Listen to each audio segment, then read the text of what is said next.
Hello there, friends. Welcome back to another episode of Generation Tech. My name is Alan. Order 66 is perhaps one of the most fantastic and terrifying operations ever carried out by a military force in galactic history. While most people like to focus on the struggle between the Sith and the Jedi, the underlying conflict that led to this operation, today I want to take a look at the relationship between the clone troopers and their Jedi officers. A very complex and often ethically challenging bond between two groups of warriors trained from the birth to fight for a cause greater than themselves. I mean, that's the thing. A lot of people forget that there are a lot of similarities between the clones and the Jedi in this crazy galaxy. I feel like they should understand each other better than most. The fact clones were born in test tubes. They didn't have parents, only each other. They would be trained mostly on Kamino by the education staff there, who instilled in them a love for the Republic and loyalty to its armed forces. The Jedi, on the other hand, were born to biological parents, but then taken away from their parents at extremely young ages, often before they could form memories of their families. They would be trained at the Jedi Temple on Coruscant by the education staff there, who instilled in them the importance of the Republic and their relationship with the light side of the Force. Neither group of individuals really have a say on what course their life will take and are driven by a sense of responsibility and duty for the wider galaxy. These warriors are fully comfortable with the sacrifices they must make for the greater good. In a lot of ways, their devotion to the cause, adherence to orders above all else, is what gets them into so much trouble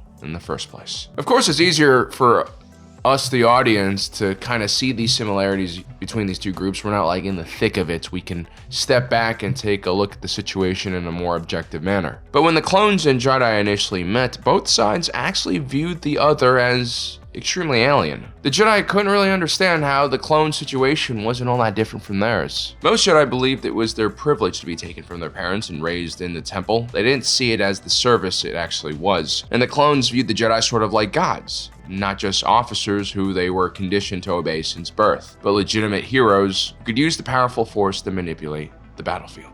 Before we continue, a quick word from our sponsor for today's video, porkbun.com. If you're looking to buy a new domain name for a website and you want the lowest prices possible, you gotta check them out. They have over 500 domain extensions, from the more common ones like .com, .shop, .app to far more specific ones like .baby, .house, or .dentist, and so many more. If you can think up a website name, porkbun.com probably has it, and if you can't think of anything, well, they have a new AI-generated search feature that can help you along. Every domain name at porkbun.com comes with tons of freebies like SSL certificates, whois privacy, DNS, URL forwarding, and hosting trials. All of these incredible features and tools are backed by incredible support 365 days a year. Porkbun.com has more 5-star reviews on Trustpilot from real customers than anyone else. Use the link in the description down below and get $1 off of your first domain name with porkbun.com and see why they're the best in the game. But I feel like the main reason why the Jedi and clone troopers didn't develop bonds in larger numbers is just because of the rushed nature of how they were introduced. You know, the clones were discovered by Obi-Wan Kenobi, and shortly after, they were storming the battlefields of Geonosis chasing their newly appointed Jedi commanders. You know, these two groups never really got to meet and talk before they went onto the battlefield. They didn't understand each other's limitations, what their training was like, and I think that caused some major issues. Whether it was by design or not, that first charge on Geonosis was hugely demoralizing for the clone army. These clone troopers have been indoctrinated for all their lives to believe that their commanding officers knew what they were doing and could be trusted. But these clones quickly found out that their Jedi commanders often had little to no combat leadership experience. The Battle of Geonosis involved completely green Jedi commanders leading their units over flat, completely exposed ground against heavily fortified separatist positions. It was only by luck that the Republic managed to down a core ship and created a massive dust storm that actually finally gave the clones a little bit of cover so that they could finally advance. But by that time, the casualties suffered by the Vanguard units were already catastrophic. The unit that suffered the most was actually the clone commandos. They were placed in the Vanguard despite being, special forces, raiders who typically fight behind enemy lines using asymmetric warfare. They were kind of wasted on this grand battlefield. This shocking first taste of combat, combined with the Jedi's poor leadership, awakened a lot of clones to their new reality. The clones began to understand that they could really only trust each other on the battlefield. They developed a pretty cynical view of the world pretty quickly. As time went on, the clones realized that they were the only ones with the proper training on the battlefield. At the same time, the Jedi whose teachings called for a lack of attachment made it difficult for these Jedi to connect to their soldiers. The relationship between the commanding class and the grunts has always been pretty complicated. The Jedi's teachings made it easier for the Jedi to view their soldiers as military assets rather than men, and this would further complicate the relationships between the clones and their Jedi commanders. In some cases, you had Jedi commanders like Ki-Adi-Mundi, who might appear to have very little empathy for anyone because of his, very close adherence to the Jedi Code. He was a true believer in the Republic War effort and was more than willing to sacrifice the clones beneath his command to achieve strategic goals. All the while he was doing this, he would be quoting, Jedi sayings and other kind of things, which I'm sure really pissed off his men. It's not all that surprising that when Order 66 was executed, Clone Marshal Commander Bakura showed very little pause before gunning down his general. The two have been at odds because of their disagreements on the battlefield. Commander Bakura put his men's safety above all else, whereas Ki-Mundi was all focused on the mission, but also on adhering to Jedi standards on the battlefield, which oftentimes put his clones in unnecessarily dangerous situations. Then you had commanders who showed open disdain for their clone troopers like Pon Krell, who viewed the clones as inferior beings who were too stupid to be shown any real respect. Pon Krell was known for brutally sending his clones headfirst into enemy defenses, and although he was usually quite successful in whatever mission he was assigned to, his clones often paid a heavy price for his tactics. Quinlan Vos also had an uneasy relationship with the clones, viewing the soldiers as living weapons, and failed to develop closer relations to the men beneath his command. But then there were other Jedi, individuals who were more compassionate, known for kind of walking that thin line between loving someone and forming attachments. We're talking about individuals like Obi-Wan Kenobi, Anakin Skywalker, Ahsoka Tano, and Aayla Secura. These were Jedi who all had their own struggles when it came to containing their emotions and feelings for others. These commanders that I mentioned also formed very close bonds to their clones. Obi-Wan Kenobi and Commander Cody were like brothers on the battlefield. On numerous occasions, Obi-Wan Kenobi saved Cody's life. He also taught Cody how important it was for an officer to do their due diligence during the planning phase of any operation. See, when a person is placed into a leadership position, it doesn't make them more power-hungry or evil. Instead, it kind of accentuates their qualities. It accentuates their strengths and weaknesses. Obi-Wan Kenobi would be a terrific mentor for Cody, and in many ways was like an older brother or even father figure for the clones beneath his command. At the end of the day, Obi-Wan Kenobi was a good guy and he cared for people, and we have to remember that even though these clones were born without parents, every individual has a natural desire to be mentored and cared for by a stronger and more capable person that they can trust. When the relationship between the Jedi Commander and his clone troopers was good, everyone benefited from it, and these units typically were more functional. The clones specifically would learn to adopt many of the Jedi's personality traits. When you have a million brothers who are all identical to you and have very similar profession and goals in life, it's important to develop your own unique identity. But it can be hard to do so without examples to follow, and so the Jedi represented kind of a role model for a lot of these clones to follow. Anakin Skywalker had an even greater effect on his men, the famous 501st Battalion. As a leader, Anakin always wore his heart on his sleeves. He was emotional, impatient, and also somewhat reckless. But at his core, he was extremely loyal to the people he loved. And when he extended that umbrella over you, you couldn't help but want to do everything in your power to aid him in his mission. That's because not only did Anakin care for his men, he was genuinely a terrific leader on the battlefield. His strategic and tactical mind was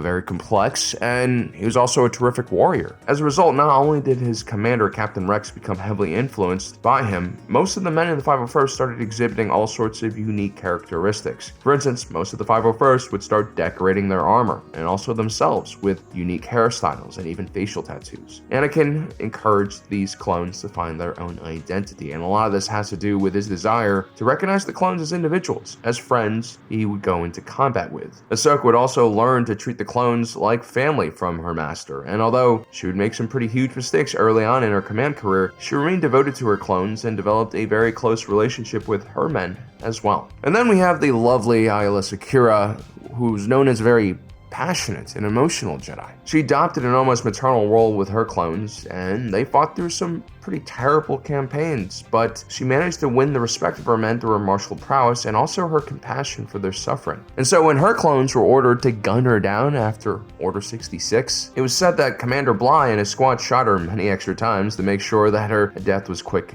and as painless as possible. Now, the relationship between most clone units and their Jedi officers was pretty professional. I mean, we're talking about extremes here, right? Pon Krell is an extreme, Anakin is extreme.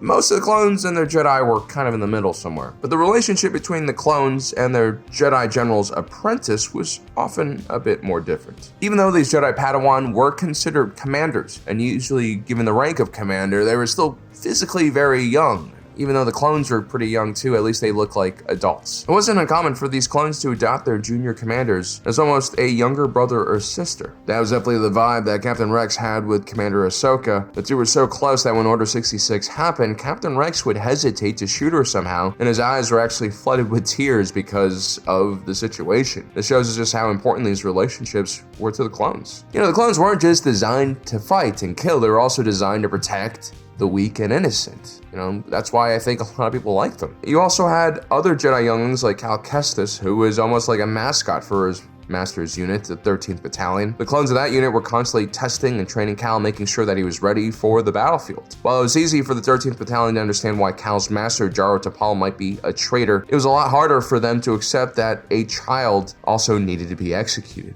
Caleb Doom also shared a similar relationship with his master's unit and had a really terrific relationship with the clones. Captain Gray in particular had grown really fond of the little one and would constantly try to mentor him. When Order 66 was carried out, Captain Gray was a part of the unit that would kill his commander, Jedi General Deepa Boliva. But Caleb would actually escape the incident. You see, the tragic thing about the clones is no matter how strong and independent-minded they were, no matter how strong-willed they were, the inhibitor chips had complete control over the brains when they were activated. As mentioned, not even Captain Rex could fight the effects of the inhibitor chips. And it was only because of sheer skill that someone like Ahsoka could escape that situation, or in Caleb Doom's case, it was just sheer luck that he managed to get away. But once the inhibitor chip's feverish control over a clone diminishes, the clones are still left with the consequences of their actions. And this was extremely difficult for clones who had developed a good relationship with their commanders. And no matter how much propaganda the Empire filled the clones' heads in, no matter how much the clones' commanding officers tried to justify Order 66, for some clones, it just wasn't enough. For instance, Captain Gray would be placed in charge of a manhunt for Caleb. The young Jedi had fallen in with some criminals in his desperate attempt to escape the Empire. While in pursuit, Captain Gray actually ends up helping Caleb escape by sabotaging the Imperial ship that he's on. He ultimately felt terrible for betraying the Jedi, and unlike many other clones who found justifications for their actions during Order 66,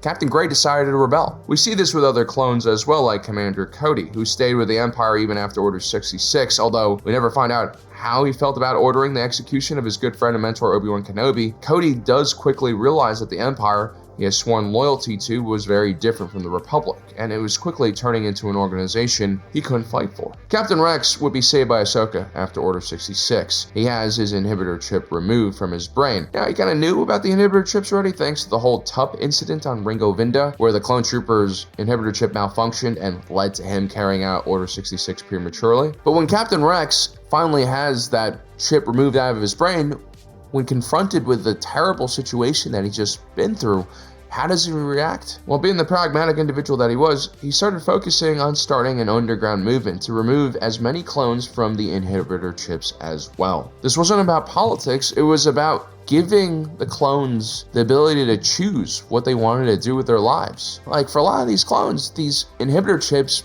abuse their basic human rights, their ability to have autonomy. And so this was a big problem for clones like Captain Rex. He couldn't just let it go. Despite all the clones sharing the same DNA, in this case, in this massive twin study, there were huge deviations in personality amongst all the clone troopers and how they reacted to Order 66. And one of the biggest factors that determined how they acted was their prior experiences and relationships with their Jedi commanders. Some clones like Crosshair were truly obedient to the Empire and were ready to carry out Order 66. Others, like the rest of the Bad Batch, or individuals like Hauser, had more positive views of their Jedi leaders and were never going to go along with the Empire's rule. For some clones, learning that their former Jedi commanders had betrayed the Republic was an extremely, painful and shocking realization, and that's as far as these clones got. They would murder their commanders and feel sorrow because of the betrayal of their leaders, believing the lies being fed to them by Palpatine. And unfortunately, for the majority of the clones, they just accepted this narrative. They believed that their mentors, their leaders had failed them, and now they were moving on to the next stage of the Republic, which was the Empire. But ultimately enough clones loved their commanders that Palpatine began to see the clone troopers as a threat and liability to his new empire. This might have been one of the major factors that led to the replacement of the clone army. So there you have it, guys. As you can see, Order 66 was really hard for a specific set of clones that were forced to essentially kill their friends and mentor in cold blood. It was also a moment where they had to ask themselves, am I truly in control over my own life? Which probably was a very demoralizing kind of thought to have. But anyway, guys, I hope you enjoyed today's video. Don't forget to subscribe and hit that notification button down below so you don't miss out on the rest of our awesome content. My name is Alan, reminding you that my allegiance is to the Republic, to democracy. I'll see you next time.